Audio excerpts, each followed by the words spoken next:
இரண்யகசிபு, இங்கு நீ ஒருவனே பராக்கிரமசாலி என்று இது நாள் வரை தற்பெருமை கொண்டாய்.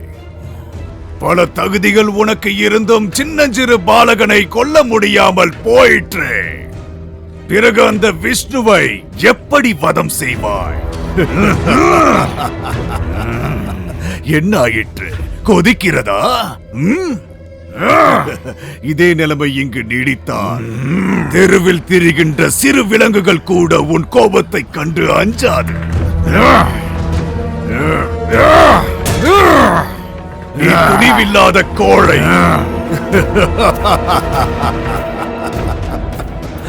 நீ துணிவில்லாத கோழை.